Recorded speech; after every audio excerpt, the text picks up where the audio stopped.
Hi students, in this video class I want to explain about phosphorus. So in phosphorus we need to discuss four things guys. First one is allotropic forms of the phosphorus, and second one the compounds which are formed by the phosphorus. So in that first one regarding phosphine PH3, and next one PCl3 and PCl5, phosphorus trichloride and phosphorus pentachloride, and last one oxyacids of the phosphorus. So these four things we have to discuss in this class.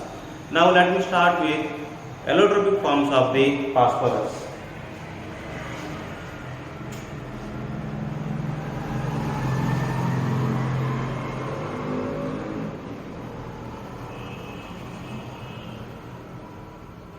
Allotropic forms of the phosphorus.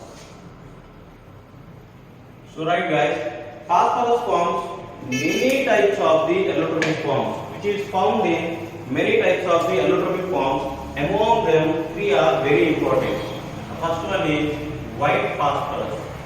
First one is white phosphorus, and next second one is red phosphorus, and third one is black phosphorus. So these are the most important allotropic forms of the phosphorus. Now let me start with white phosphorus. This white phosphorus, which is a translucent white waxy solid. Right?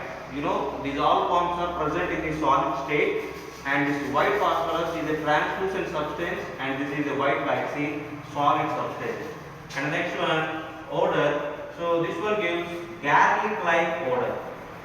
This one gives garlic-like odor, and which is highly toxic substance, which is highly poisonous substance, toxic or poisonous. And next, which is insoluble in water, which is insoluble. It won't soluble in water, but this one can soluble. This one can soluble in carbon disulfide, that is CH2. In CH2, which is soluble in H2O, this one won't soluble, right? And next one, and this is chemiluminescence. I think you know what we mean by chemiluminescence.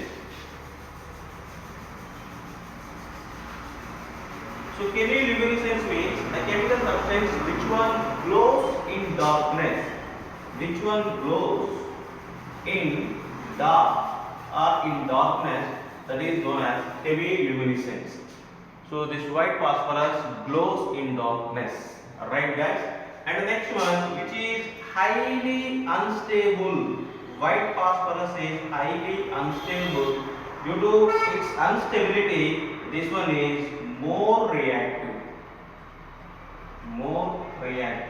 This one is more reactive. Right.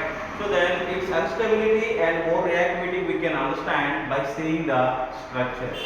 So in white phosphorus, each molecule is made up of 4 phosphorus atoms.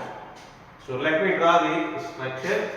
White phosphorus structure, we have 4 phosphorus atoms in each molecule, and they are combined with a single bond. They are combined with a single bond. Right. So this is the structure of the white phosphorus. The geometry, if you observe the geometry, this is tetrahedral geometry, which is tetrahedral geometry. TD means tetrahedral geometry. Now guys, you see here, each phosphorus is associated with a single bond. And you know phosphorus valency 3, and around each phosphorus you have 3 bonds, valency satisfied. Now here you see guys, the angle between 2 bonds is 60 degrees. Any 2 adjacent bond, angle is 60 degrees. This is very small angle between the 2 atoms. Due to this angle strain, this one is highly unstable molecule. Due to its instability, this one is readily react. This one is more react. And this one, when you expose in the air, this one catches fire. This P4 or white phosphorus, when you expose to the air, this one catches fire by reacting with oxygen and forms P4O10, phosphorus pentoxide. This is a dense white smoke. When white phosphorus is exposed to the atmosphere, this one catches fire by reacting with oxygen and gives a dense white smoke. That dense white smoke contains phosphorus pentoxide, right?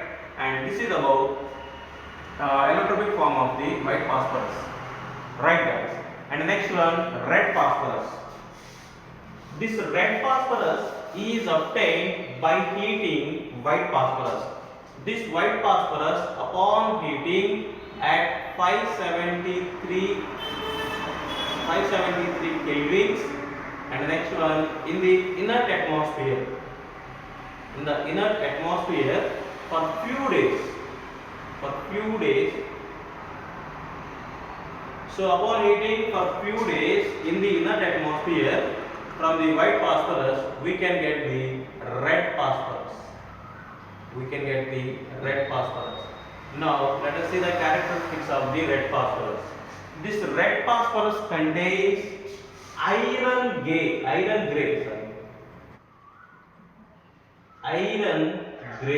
luster. So that one has iron gray color, and that is lustrous substance. And next one, this one has no smell or no odor. This is a waterless substance and which is non-toxic.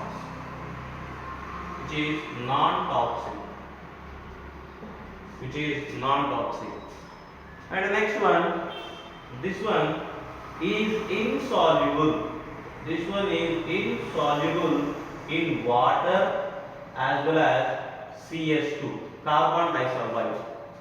So white phosphorus is insoluble in water but soluble in CS2, but this one is won't soluble in both the substances, water as well as and CS2. And the next one, this one doesn't glow in dark.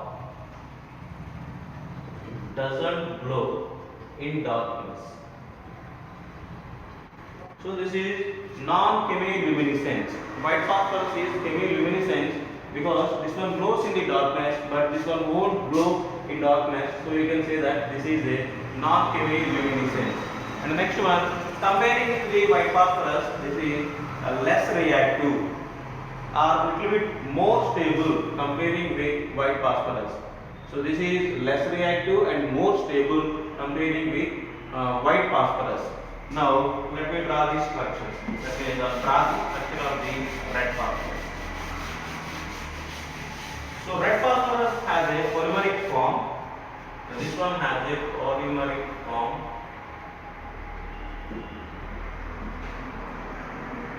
So now you know this one we can obtain upon heating the white phosphorus. So now when you heat the white phosphorus, here this bond will be break down. This horizontal bond will be break down, and you see here. So right, the bond present between these two phosphorus atoms will be break down, and they forms a new bond with other phosphorus atoms present in another P4 molecule like this. And again here also same thing takes place.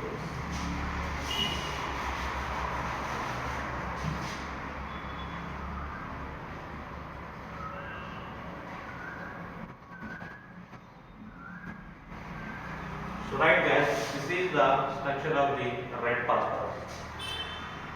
So this one has a polymeric form. Right. This is about white phosphorus and red phosphorus. Next, we need to discuss about the black phosphorus. So black phosphorus has two more allotropic forms. They are alpha black phosphorus and beta black phosphorus. So let us see how they will obtain. And next one, what are their characteristics? Okay. So black phosphorus has two forms again, that is alpha black phosphorus black phosphorus, and one more beta black phosphorus. Oh. So this alpha black phosphorus is obtained from the red phosphorus.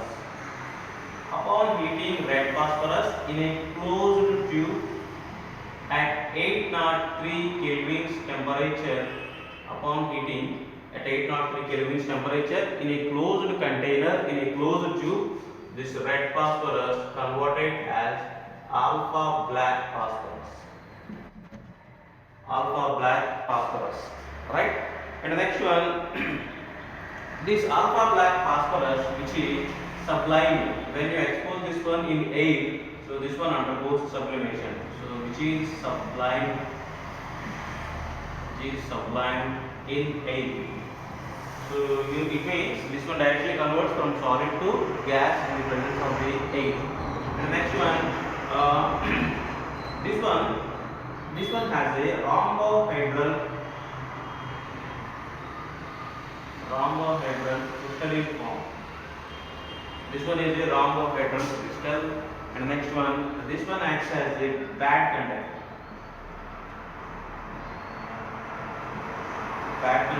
And which is more stable, right?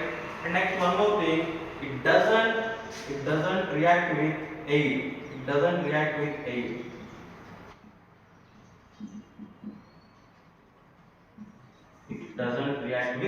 Next one, beta black phosphorus. So this beta black phosphorus, this one is obtained from the white phosphorus. So white phosphorus, upon heating at 473 kelvins, this one is converted into beta black phosphorus. And this beta black phosphorus, this one won't burn in the presence of air. This one won't burn in air up to 673 kelvins temperature. And the next one, this is a good conductor of electricity. Because this one has graphene-like structure. You know, graphite-like structure. Graphite is a good conductor. Similarly, like graphite, this one also a good conductor of electricity. So this alpha black phosphorus is a bad conductor, and beta black phosphorus is a good conductor because this one has a structure like graphite. Okay, so these are the allotropic forms of the phosphorus. Among all the allotropic forms of the phosphorus, alpha black phosphorus is more stable than beta black phosphorus, more stable than red phosphorus, more stable than white phosphorus. Okay, so this is the stability order of the three allotropic forms of the phosphorus. Alpha black phosphorus more stable than beta, more stable than red phosphorus, and more stable than white phosphorus. So white phosphorus is least stable or highly unstable and more reactive, and alpha black phosphorus is more stable and least reactive. Right? So these are the allotropic forms of the phosphorus. Right. So next guys, compounds of the phosphorus. First one, phosphine. Okay, so now in this one we need to discuss preparation of the phosphine and properties of the phosphine and uses of the phosphine. Now let me start with preparation.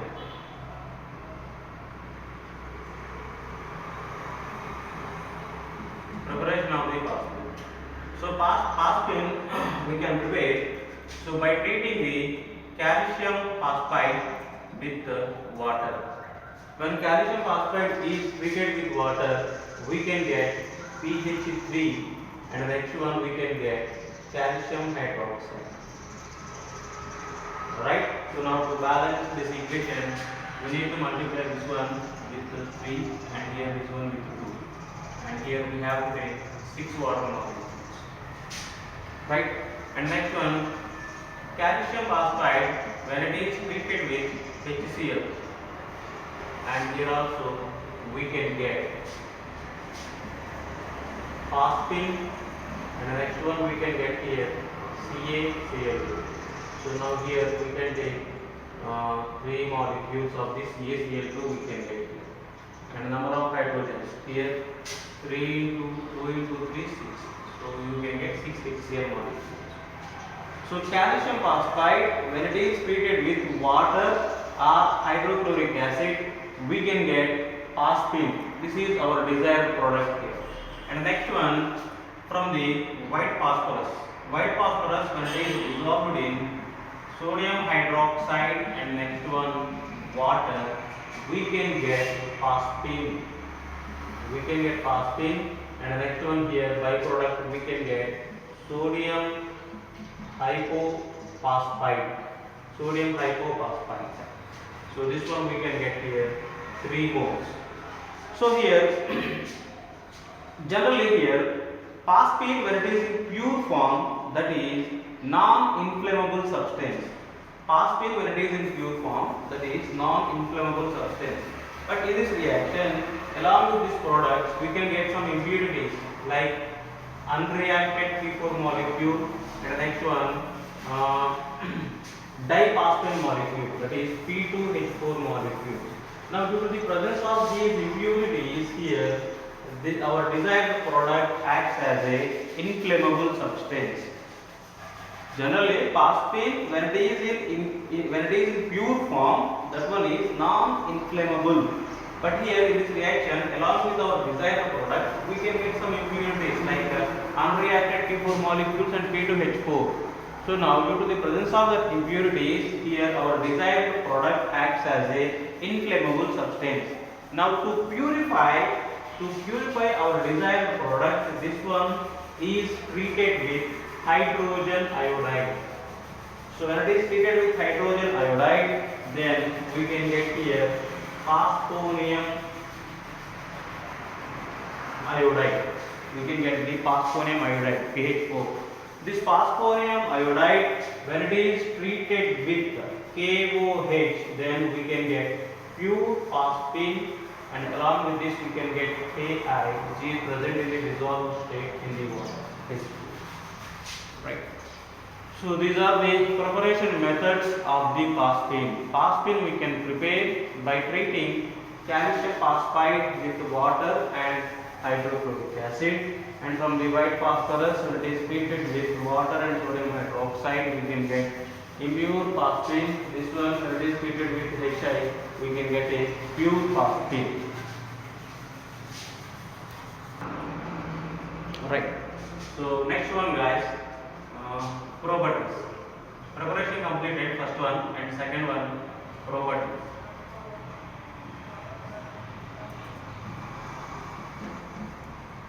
So what are the properties of the phosphine?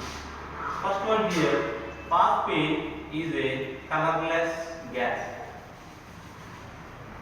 which is a colorless gas. And next one, this one gives rotile fish smell, rotile fish odor or fish smell, rotile fish. And next one, this one, in the presence of the strong oxidizing agent, this one explodes. So this one explodes in the presence of the strong oxidizing agents such as HNO3, and the next one Cl2 and Br2. So these are the strong oxidizing agents. So in the presence of the strong oxidizing agents, this one explodes. Phosphine explodes in the presence of the strong oxidizing agents like HNO3, Cl2 and the next one Br2, and which is slightly soluble. Which is slightly soluble in water. Which is slightly soluble in water.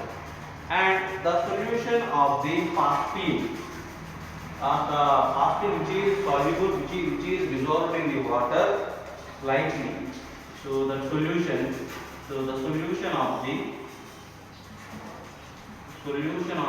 phosphine, when it is exposed to the sunlight,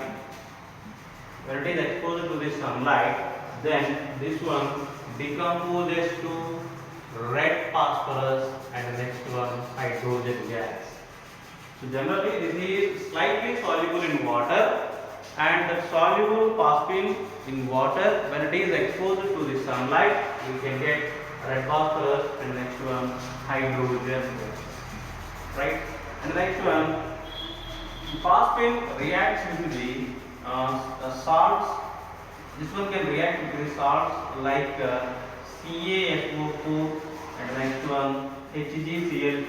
Phosphine reacts with the salts like CaSO4, HgCl2 to give corresponding phosphides. First, phosphine reacts with the calcium sulfate and gives calcium phosphide, that is Ca3P2, and gives acid, that is H2SO4, sulfuric acid. So to balance this, multiply with 3, and here we multiply with 2. And next one, number of hydrogens are 6 hydrogens are there. So this one you can multiply with 3. And HgCl2, when it is treated with 2 moles of the phosphine, 3 moles of the HgCl2, we can get here mercury phosphide, Hg3P2, and we can get 6 moles of the HCl. Phosphine, when it is allowed to react with these salts, it gives phosphides, which is a calcium phosphide and which is a mercury phosphide. Right? And the next one, phosphine is slightly basic in nature. The reason is the presence of the lone pair. In phosphine molecule, in the central atom, phosphorus, lone pair is present. Due to the presence of the lone pair, this one acts as a Lewis base. So in phosphine molecule, so here 3 hydrogens are connected with phosphorus to the covalent bond. And the next one, here there is one sp3 orbital. In this one there is a lone pair. Due to the presence of that lone pair, it acts as a Lewis base. Lewis base, like our ammonia. Guys, ammonia, when it is treated with ammonia, NH3, when it is treated with acids, this one gives ammonium salt. This one gives ammonium salt. Similarly, PH3 also, when it is treated with acids, this PH3, when it is treated with acids like HBr, HI, and this one gives PH4Br, which is phosphonium bromide, which is a salt. So ammonia, when it is treated with acids, it gives ammonium salts. Similarly, phosphine also, when it reacts with the acids like HBr, HI, it gives phosphonium salts, PH4Br and PH4I. Right? So these are the properties of the phosphine, guys. And next one, uses. What are the uses of the phosphine? So there are 2 major uses of the phosphine. First one, phosphine is used as a home signal. So here, third one, guys, uses. So this one is used as home signal.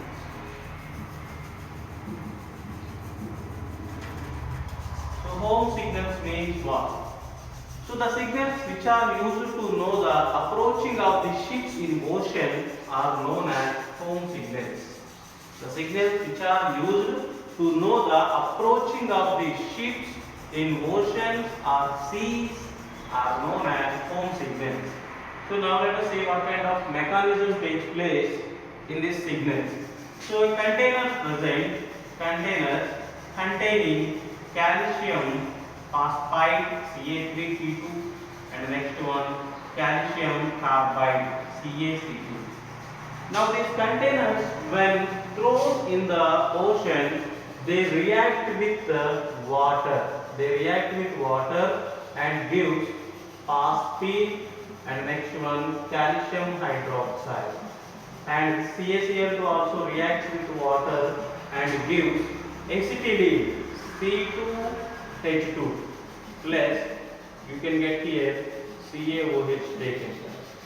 Now guys, these two chemicals combine together and they ignite and gives a red color light.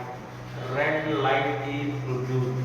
So here in the presence of this red light, the ships which are approaching, they are visible, right? So these are used in home signal. And next one, these are used in smoke screens. Smoke screen. Smoke screen is used in armies to hide from the enemies, to mask from the enemies. So in the smoke screen, pass screen is used. When it is operated, a dense smoke is liberated in that smoke.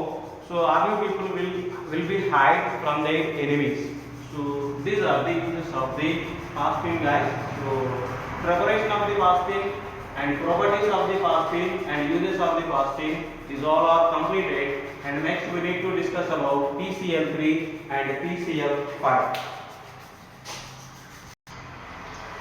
Right, guys. The next compound of the phosphorus is phosphorus trichloride. So in this we need to discuss two things, preparation and next one properties. Okay. So first one, preparation of the phosphorus trichloride.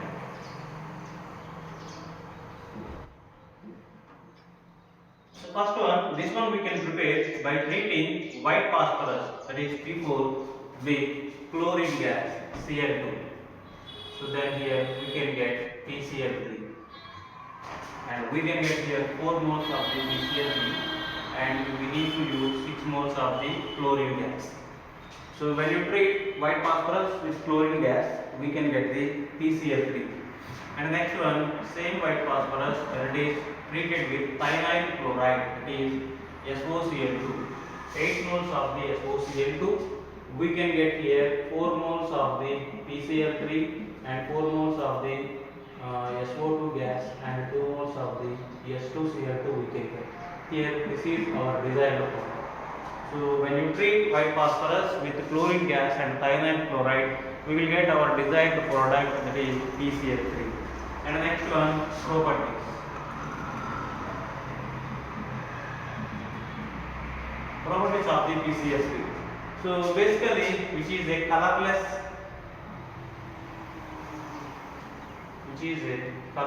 oily liquid, and this one reacts with water.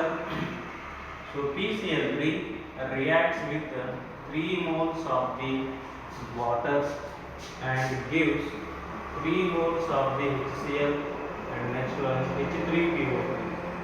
So this is phosphorus acid, orthophosphorus acid.